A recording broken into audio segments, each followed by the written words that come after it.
John always writes, or almost always writes, at two different levels. There's the surface level that says, here's what's going on, and then there's this deeper level of the why. This is why this is happening. This is what it means. And the way John points us to those deeper meanings is by giving us details. They're like little strings that you got to pull that reveal more.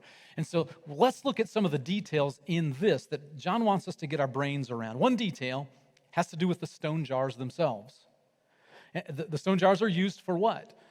Washing hands, washing feet, Jewish washing rituals. The Jews had all these laws, all these rules about how to wash their hands and feet before meals and during meals. The jars represent to John the Jewish law.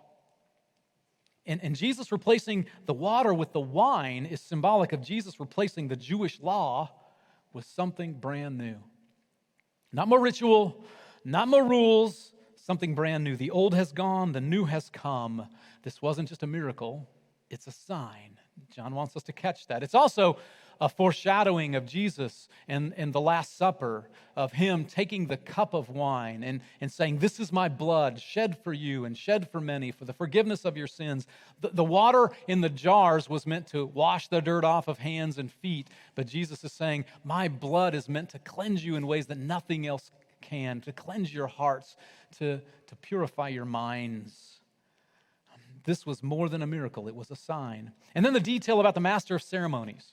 This is the guy who tastes the wine and he says, this is the best. Nobody serves the best last. They always serve the best stuff first. And when everybody's a little tipsy, they break out the $2 chuck. They break out the riverboat red, the stuff that skunked and almost turned to vinegar. You break that out. But John wants us to know that in Jesus, the good stuff has arrived now. The good stuff. This was more than a miracle. It was a sign. And another detail that John wants us to notice is that there's so much wine, way more wine than the wedding party can possibly consume. And here's the thing, it didn't go to waste.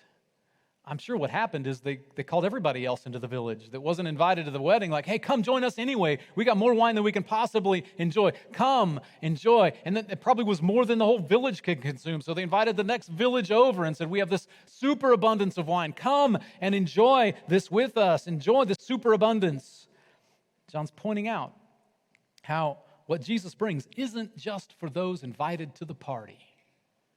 The superabundance of wine is an overflowing of joy for all people, not just the Jews who thought they were the only ones that mattered, the only ones that God loved, but no, there's enough of Jesus and his grace for everybody.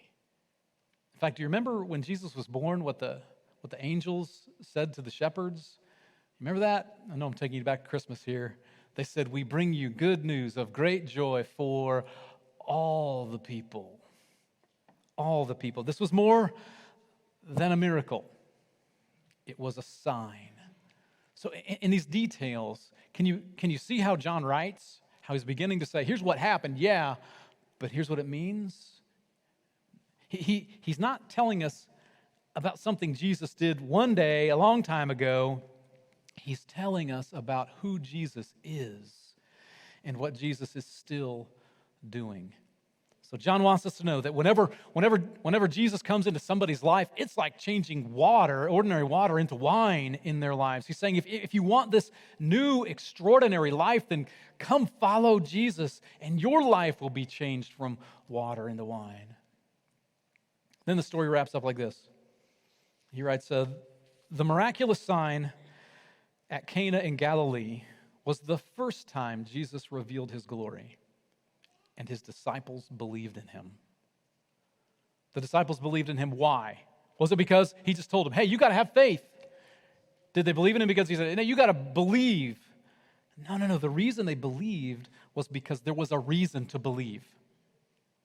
Never once has anybody ever asked to believe without there being evidence, without there being confidence in the person who brings the information. So listen, you're not asked to just believe. We're not required to just take it by faith. This is what makes Christianity so significant and so different. We're invited to believe what happened based on the testimony of people who were actually there. People like John.